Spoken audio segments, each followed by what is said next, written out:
তো ওই জায়গাটাকে বলা হয় ডেথ জোন। ডেথ জোন হচ্ছে আপনি ওখানে থাকলে আপনার বডি স্লোলি ধীরে ধীরে মারা পড়বে আর কি, একদম স্লো, বডির সব কাজকর্ম বন্ধ হয়ে যাবে, ওইটাকে ডেথ জোন বলা হয়। ওই ধরনের পিক ক্লাইম্ব করতে গেলে আপনাকে সাপ্লিমেন্টাল অক্সিজেন নিতে হয়। আমি ওই চ্যালেঞ্জটা নিলাম এবং সেটা আসলে ক্লাইম্ব করলাম, অষ্টম সর্বোচ্চ পর্বত যেটা মানাসলু। বাবর আলীর মতন এতগুলো পাহাড়ে ওঠার রেকর্ড কিন্তু বাংলাদেশে আর কারোর নাই।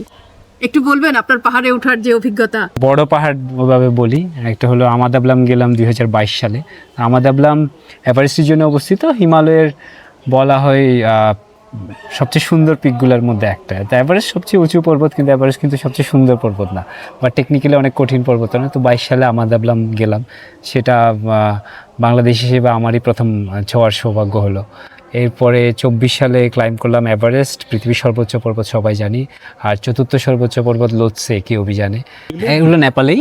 আর 25 সালের এপ্রিলে আমি গেলাম বিশ্বের 10ম সর্বোচ্চ পর্বত অন্নপূর্ণায়। ওটাও আমার আগে কেউ ক্লাইম্ব করেনি আমাদের দেশ থেকে।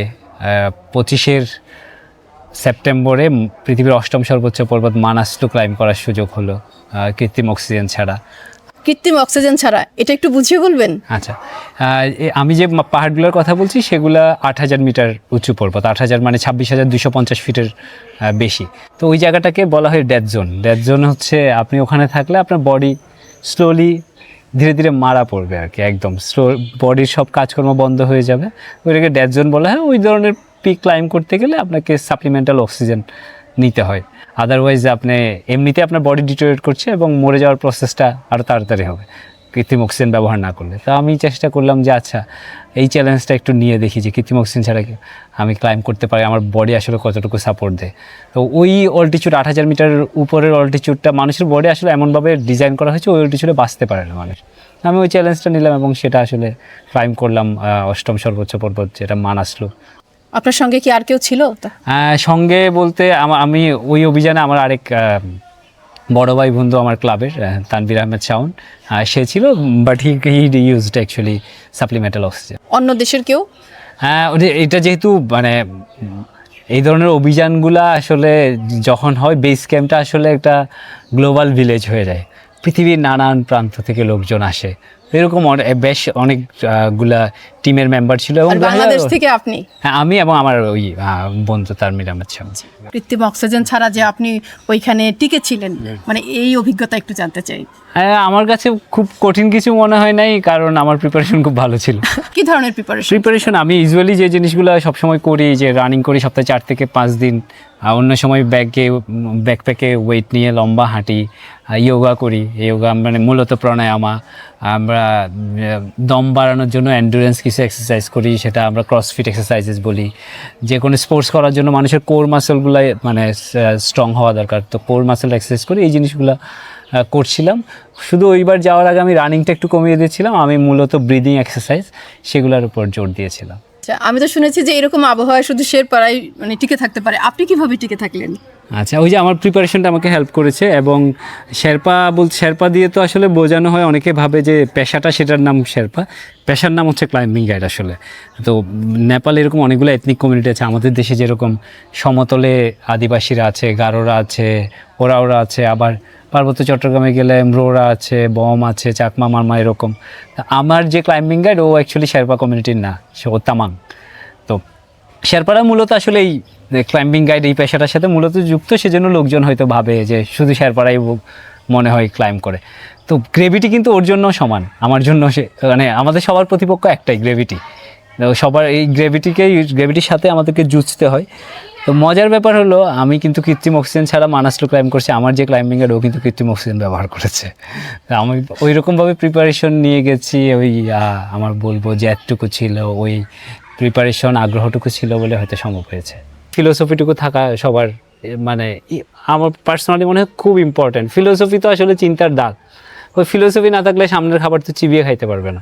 তো এইটা আমার মনে হয় নিজেকে একটু প্রশ্ন করা উচিত, কেন আমি এটা আসলে করতে চাই। মানে যখন রিস্ক নিয়েই ফেললেন, মানে কি মনে হয়েছিল যে কি পারবো কি পারবো না? আচ্ছা, ওই রকম কনফিউশন বলবো হচ্ছে ওই যে প্রিপারেশনটা ভালো থাকাতে আমার মনে হচ্ছে যে আমার ওই ভয়টুকু কম ছিল, আত্মবিশ্বাসটা ছিল। হ্যাঁ, আত্মবিশ্বাসটুকু ছিল। হ্যাঁ, আর মানে ক্লাইম্ব করার পরে এখন মনে হয় যে না, এটা এমন আহামরি কিছু না, এটা সবসময় হয় যে কোনো কিছু মানে পেয়ে গেলে সেটার হচ্ছে বলবো মানে ওইটা নিয়ে আগে যে আকাঙ্ক্ষাটা ছিল সেটা অনেকটুকুই কমে যায়। সেটা আমার মনে হয় যে কোনো কিছুর ক্ষেত্রে মানে এরপরে কি আরো উঁচুতে যাওয়ার আকাঙ্ক্ষা তৈরি হয় না? হ্যাঁ এক্স্যাক্টলি ওই রকম আকাঙ্ক্ষা উঁচু শুধু তো তৈরি হয় না, বাড়ে। হ্যাঁ উঁচু তো আর ওইভাবে চিন্তা করলে এভারেস্টের চেয়ে উঁচু তো আর কোথাও যাওয়া সম্ভব না, কিন্তু হ্যাঁ ওইরকম ইচ্ছে চ্যালেঞ্জিং কিছু করার ইচ্ছে তো ডেফিনেটলি। কিন্তু এই যে যাওয়ার আগে পরিবারের যারা ছিলেন মানে তাদের মনোভাবটা কেমন হয়েছিল যে সেখান থেকে তো নাও ফিরতে পারতেন? অন্য পর্বতগুলোর ক্ষেত্রে খুব একটা অসুবিধা। আমার মাকে যদি বলি বা আমার মা বাবা বাংলাদেশের বেশিরভাগ মানুষের মতো, আমি যদি বলি আমাদ আবলাম যাবো, আমি আমাদ আবলাম যেতে চাই বা মানাসরু যেতে চাই, ওরা তো আসলে বেশিরভাগ লোকজন বোঝে না যে আচ্ছা এটা কী।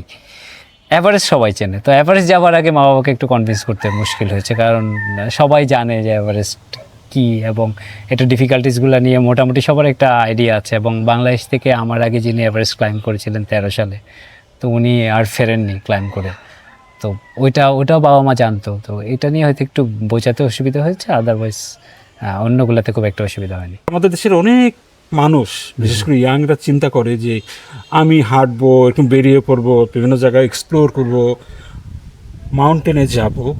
সেক্ষেত্রে যদি নতুন কেউ আসতে চায় তাদের খরচ কিংবা তাদের কী কী প্রস্তুতি রাখা দরকার বলে মনে করেন? একটা হলো কেন করতে চাই সেটা আসলে ক্লিয়ার থাকতে হবে নিজের কাছে, মানে মোস্ট ইম্পর্টেন্টলি।